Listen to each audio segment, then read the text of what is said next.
Yes. Okay, perfect. Okay, thank you very much for having me here. It's my pleasure to share this project with you. I'm going to report today the memories of a consultancy program in which I worked for 3 years. I'm still working there, but because of the pandemics, we had to stop for a year. So I'm going to deepen on that issue later on today. So my presentation is called Fostering English Language Teaching Practices in Colombian Public Schools, Memories of a Consultancy Program. So this is the agenda of the day.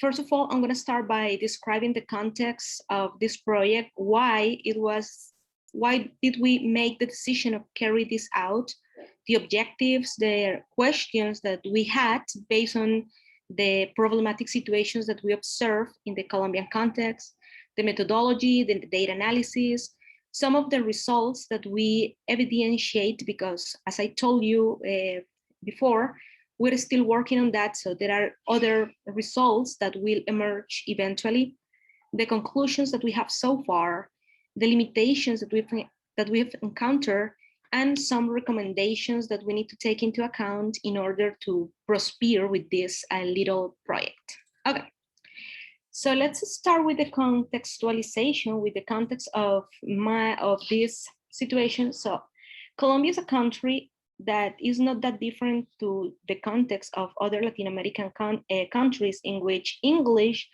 it's a mandatory school subject at every schooling level, from preschool until the last year of high school. In our case in Colombia is 11th grade.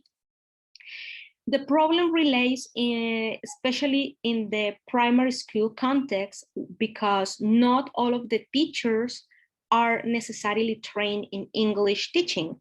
They are all professional teachers, usually from other areas of knowledge, but because of the, let's say, educational policies of our country, because of our educational policies and government decisions, all the teachers of primary school are in charge of teaching all subjects, regardless if they are experts or not in that topic. So we encounter a problem here because when students get to high school, in sixth grade, their level of English is not necessarily the best, and it doesn't match with the expectations that the government has regarding language policies and language learning in Colombia. So we noticed that the situation and the reason why this happens is because teachers of primary school teach English even if they don't know English. So we had to create a project. So 2 public institutions and 1 private institution join efforts and create a massive project for Colombia in order to impact different kind of institutions, all of them public. I am going to talk only about 16 public schools in which we intervene in the northeastern region of Colombia. We impacted approximately, well, we have impacted, because we're still working on that, approximately 400 teachers from primary school to high school. So the idea is that the primary school teachers who don't have training in English can optimize their teaching skills and their language skills, and that the teachers that are professional teachers of English in high school can develop their potentials and can learn more, and therefore do better projects with their students. So this project started in 2017, continued in 2018, went until 2019. We were going to continue in 2020, but because of the pandemic of the COVID and because of the transition to the in situ modality to virtuality, we were not allowed to do the intervention because of the government pretty much focused on other subjects, not in English. But departing from July 2021, we were able to retake activities. So we are still working with some schools that were participants in the previous versions of the program, but we are also getting new schools in the project. So This project is made of 3 phases. In the first phase, the second, and the third one. So, during the first phase, what we do is an exploration and let's say an academic diagnosis of how schools look like. So we do a process of data collection. Based on those data, we did an analysis, conducted some class observations, also analyzed the material. We did some training workshops, and we did the curriculum revision of those special institutions. Each of the phase takes 1 academic year. I think somebody is, okay, somebody writing here, okay. So I think, I have to say that all of these phases take 1 year. Not all the schools are in the same phase. So the ones that started in 2017, all of them started in first phase. In next year, they moved to second phase, and in 2019, they moved to third phase. And new schools that were arriving to the project were going to the first and the second phases, respectively. In this procedural phase, we train teachers with developmental workshops in language and in methodology. We did a curriculum analysis, and we intervened the curriculum with the help of the teachers. So we aligned them with the suggestion done by the Minister of Education of Colombia, with the Common European Framework analysis and needs, and with also the specific needs that each school had individually. And we start also to work directly with students. We train students from the 3rd grade of schooling until the 11th grade of student in different kind of English, from just oral practices to professional training practices.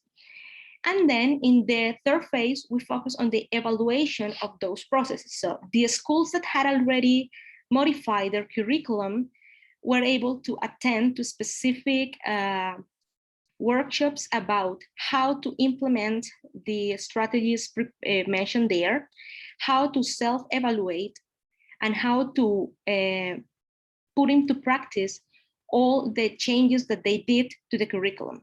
All of this was done with the idea to improve the teaching practices in schools, and therefore to improve the English level of students from primary school to high school. So as I was telling you, it took years. We're still working on that with new schools.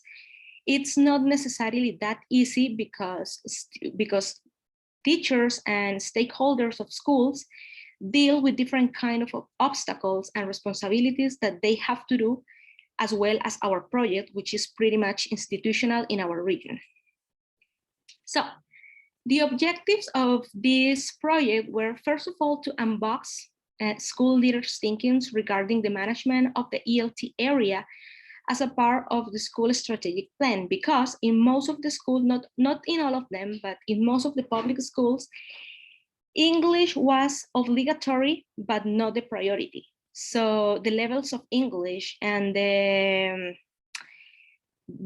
performance that students and teachers had wasn't expected for the level of students. So we started by talking with stakeholders, with principals, with coordinators, with bilingualism leaders, in order to train them so they would help us as strategic tools to help us teach other teachers in their schools. So by getting to them first, we were able to motivate and to get to other teachers who actually were they were a really useful tool for us and for their teacher team. Also, to provide teachers with tools to improve their teaching practices to class observations, feedback, and training sessions on ELT methodology. So we intervene and fix the curriculum with the help of the teachers, but we also went in the classrooms and we also work with them in different sessions to help them fix the curriculum and to give them direct feedback on their teaching performance, aiming to help them improve and to also learn from them things that maybe we ignore, specifically from the public sector. to support leaders of English in the redesign of their English curriculum based on the suggested curriculum proposed by Ministry of Education of Colombia. So the suggested curriculum is a big document that specifies what topics and what should be taught in different levels of schooling and what students should be supposed to know to do with English.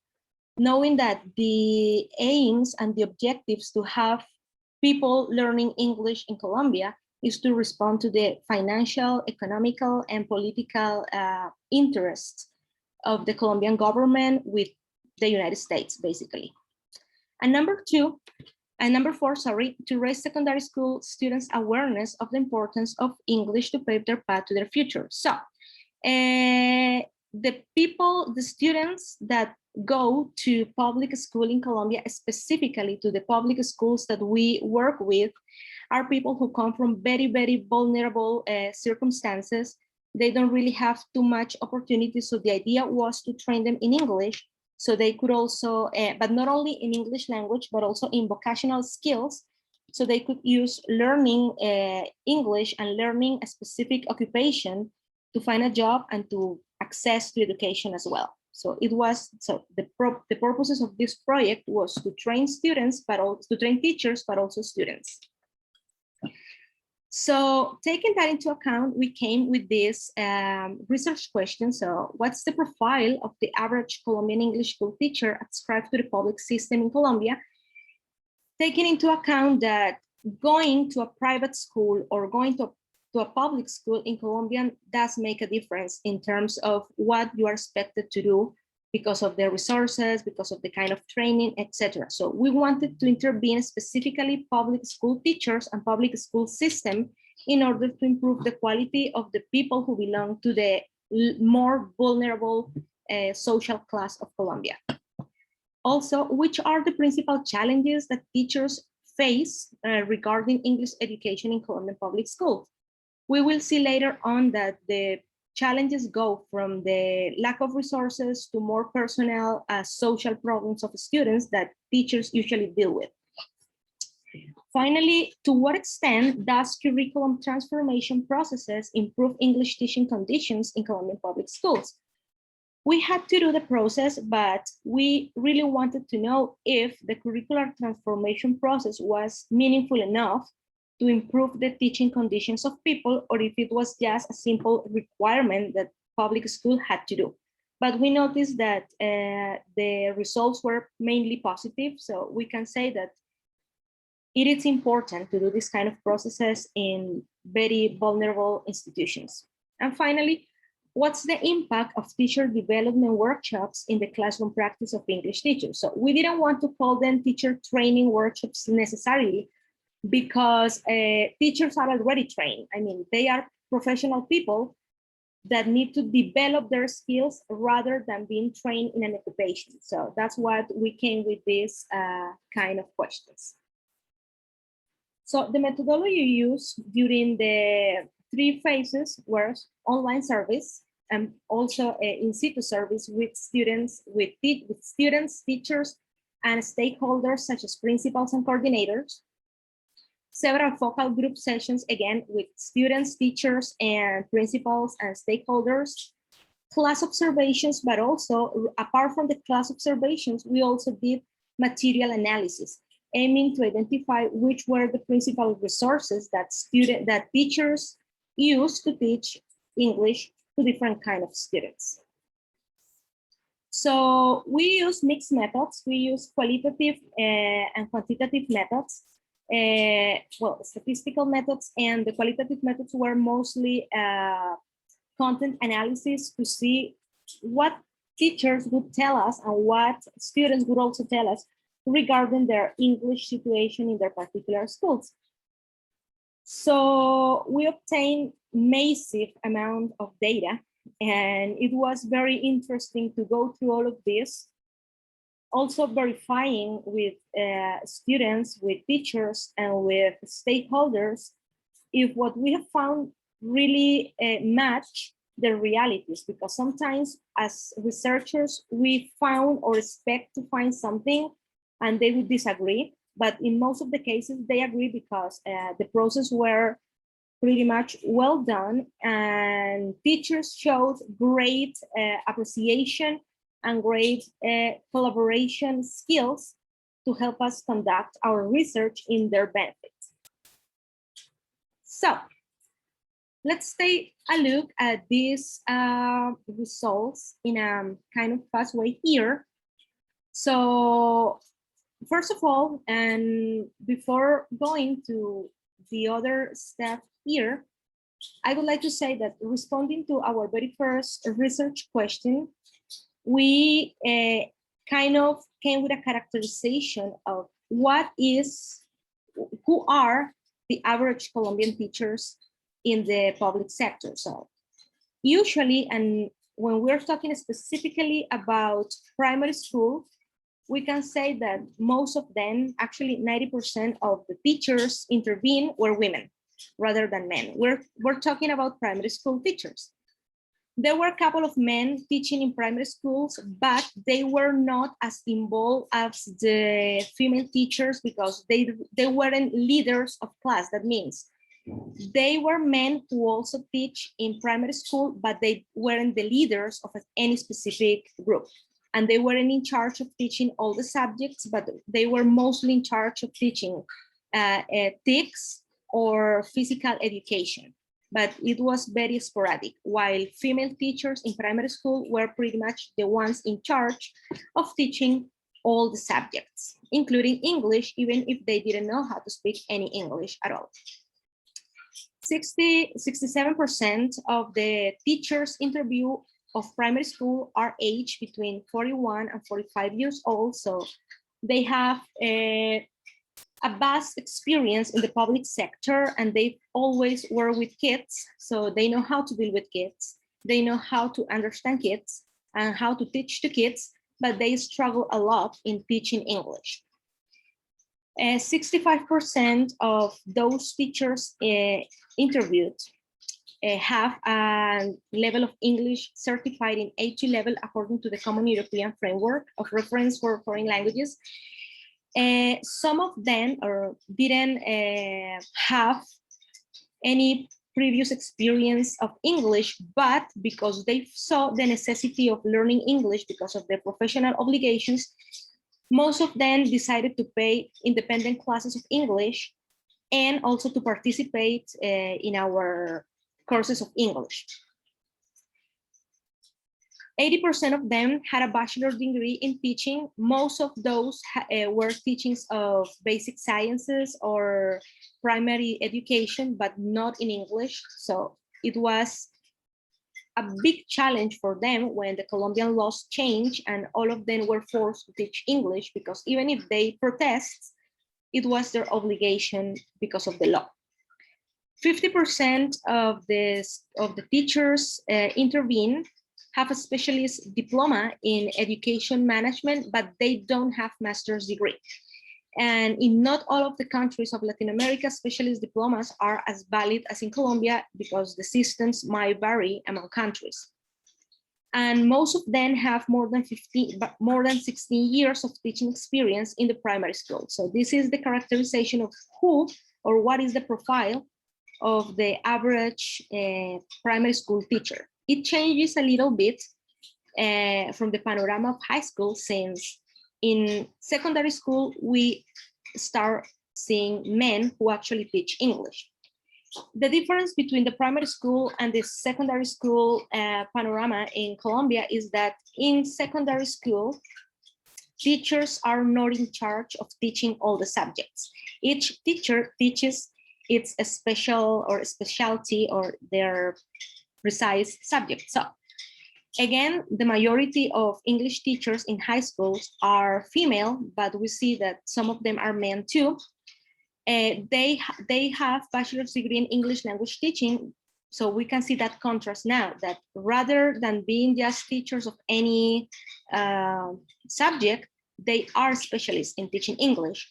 They also have specialist diplomas in education, and they start having a specific master's degree in teaching, linguistics, or any other related topic to education. And some of them are students of doctoral programs or are already doctors. So we see that the panorama of the English secondary school teaching English in Colombia is a little bit different, and therefore the performance of students is also better because teachers are trained. Most of them are B2, have the B2 certification. However, according to the Colombian Minister of Education, they should be C1 at least. So our challenge in the process was to train them in language skills so they could improve their level, so they could reach at the end of the program that level. As I told you, we started to work on the project again in 2021. So the idea is that at the end of next year, 2022, that we continue with the program. Most of secondary and hopefully most of primary school teachers can reach at least a C1 level of English. So this is a very, let's say, a slow process, but the idea is to train them little by little with language and methodological tools to improve their performance in English. We still see that secondary school teachers in Colombia are way younger than the primary school teachers, and they have less teaching experience, but they have more academic training rather than the primary school teachers. So those are the main differences between primary and secondary school teachers of English in Colombia. So responding to the second question, the second research question, so is there any benefit, basically, is there any benefit to do this kind of intervention? So according to what we found and based on teachers and students and directives testimonials, yes. So our project didn't only intervene the curriculum in the schools, but we also did several kind of in situ and virtual training projects, training workshops about language, about methodology. But apart from that, all teachers were enrolled in a free English class that they took on Saturdays with specialist teachers. Some of them were native, some of them were not native, but both primary school teachers as well as secondary school teachers were exposed to English on a daily basis. They also engage in the consolidation of interinstitutional learning communities. That means when they were meeting on Saturdays to take the English courses, teachers from different public schools of the region get to know each other. And we, in the classes, we work by projects, so we encourage them to work together, to connect to each other and to create learning communities. So their projects could not only be developed inside the classrooms, but also to be shown as academic projects. So in 2019, we actually conducted a summit called ELT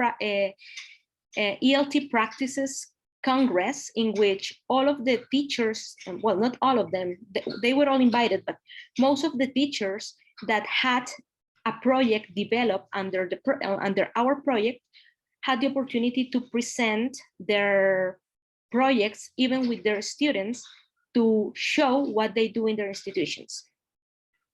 They were also able to transversalize English classroom projects with other subjects such as informatics, science, biology, and they did really beautiful projects with English, and they were able to participate in regional events with their students. There were a couple of students, of teachers, that went to a conference in different cities of Colombia, showing what they did with the students. And I remember that there was a school that did a beautiful project about conservation of plants in primary school. So all of different transversalized kind of projects happened, and they were really proud of being able to do that.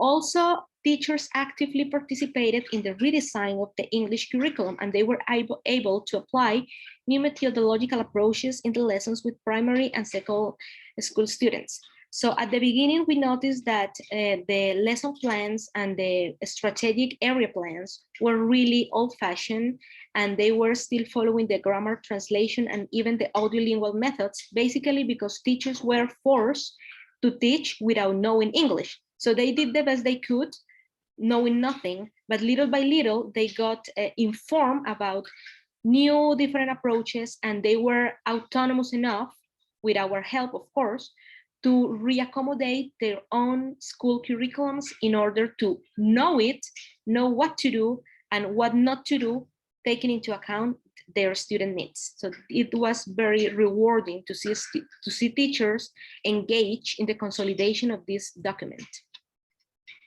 Also, different extracurricular activities such as the English Song Day and the Spelling Bee contest, and different other kind of reading clubs and writing clubs, and even a radio station podcast inside a school were created because teachers motivated students to participate with different kind of activities in English. So it was really nice to see students from primary school to high school participating actively in all the school projects, even if they weren't outside the schedule. Also, we can say that teachers updated their knowledge. They learned a lot about formative assessment. Everything stopped being only about grades and numerical grading systems, but also feedback, also projects, also different kind of formative and for learning assessing was implemented.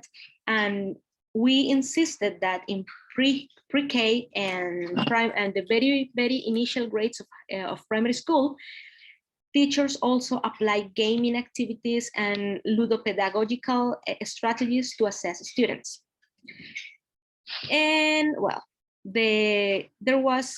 we created an interinstitutional bank of materials. So the planning process were optimized, because as teachers, we know that planning activities takes a long while.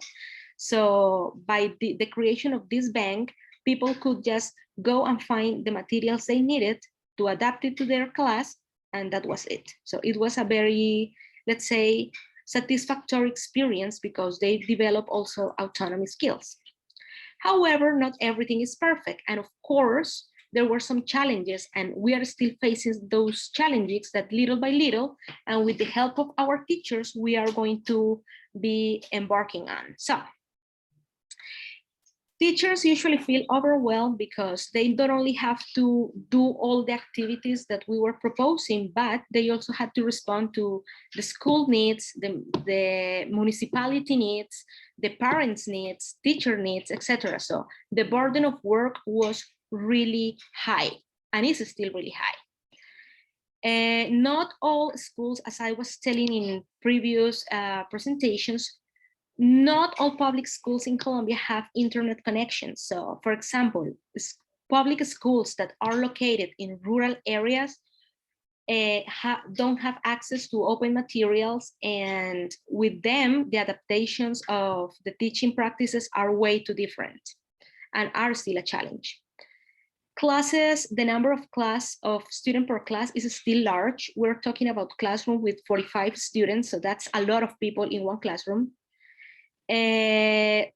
Sometimes the infrastructure of the schools in the public sector is precarious, because it's not a secret that Colombia is a very it's a very corrupt country in terms of the distribution of economic resources to education. So according to teachers, some schools fall apart, literally fall apart, because there's no money for schools. So if there's no money for schools, there's no money for English. And not all teachers really feel comfortable during the class observation, because they feel judged. So at some point, not all of them, but some of them respectfully rejected our presence in their classroom because they feel precisely observed. So in order to avoid the uncomfortable feelings, we chose doing some research on material analysis to help them, guide them with the planning processes, rather than looking at their classes, because they really felt intimidated.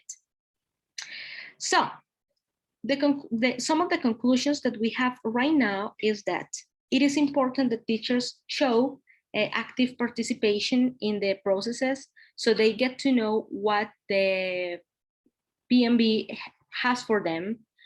So if they got engaged, if they know what's going on in the curriculum of their schools, their teaching practices will eventually be optimized.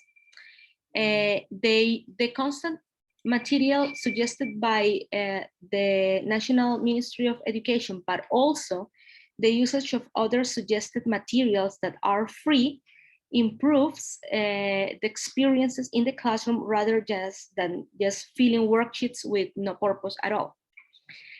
It is really important that these projects are carried out in institutions, but with all the support of academic stakeholders.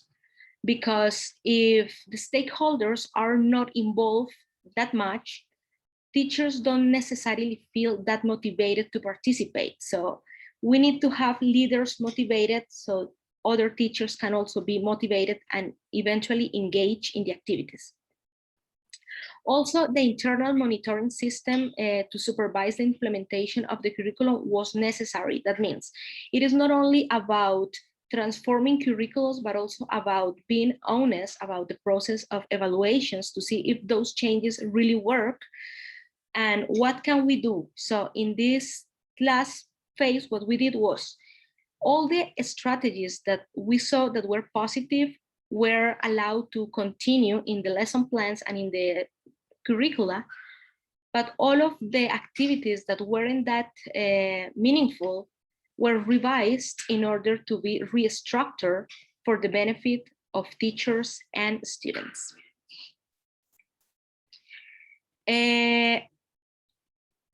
Teachers feel autonomous and they manifest that they were really happy with the autonomy that they were given. However, sometimes with too much freedom, they really didn't know what to do. So guidance, so constant guidance was necessary, and the planning of extracurricular ideas, although, well, the transversalization and the extracurricular ideas, although they were absolutely beneficial, they were really, really hard to schedule because of the lack of time that public schools have in order to do all the activities that the government expects them to. So what are the limitations of our project? So far, the most important is the second one, the limited resources to teach English in Colombia. The government expects a lot from public school teachers, but the economical resources given to schools are really lame. So we have to do magic with the few things that we have.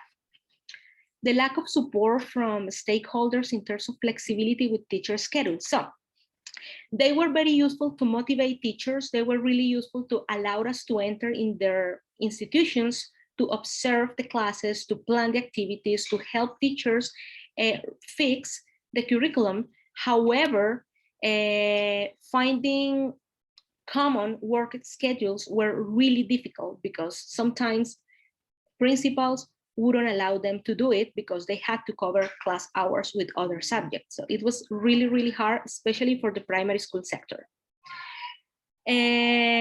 Teachers feel a little bit concussed, and they said they specifically use that word because they need to please, they feel that they need to make everybody happy, but the conditions to do this in terms of English in the Colombian context is really unfair because it is too much job for little money. So that's a little unbalance there.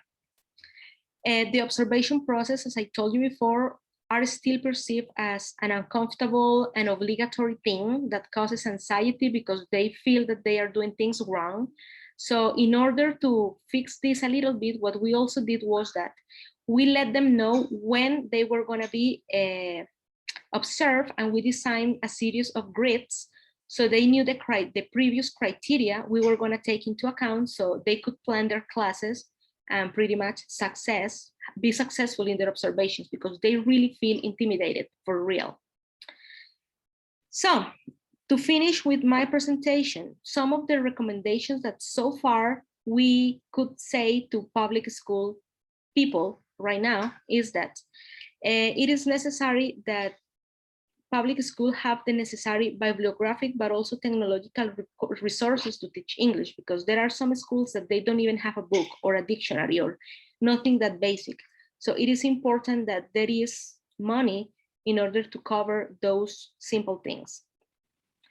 Also, to encourage school stakeholders to facilitate the opportunities for the development in terms of physical spaces inside the schools, time and flexibility for teachers so they could achieve both their professional activities and also our developmental activities. Also, to create a culture of learning communities inside schools so all teachers can help and benefit from each other in terms of classroom management, methodology, language, etc., etc., etc. Although this is happening, although this third recommendation is happening, we consider that it was very important to mention it as something that cannot be ignored, because we noticed that by having teachers interact in communities really help to develop ideas, to come with new ideas to teach, from kids to teenagers, and to how to deal with disciplinary issues inside the classrooms. And finally, to promote classroom observations and material analysis processes as a necessary thing to do in order to improve the performance. So it's not that we want to deconstruct teachers or judge them, but we actually want to improve their performance, since we are the more trained peer in this kind of projects. And well, that's basically it. I hope that maybe in the next version of this event, I can come with the new outcomes and with the new things that happened during 2021, since we stopped the project for 1 year due to our COVID. Well, thank you very much. Thank you. Questions?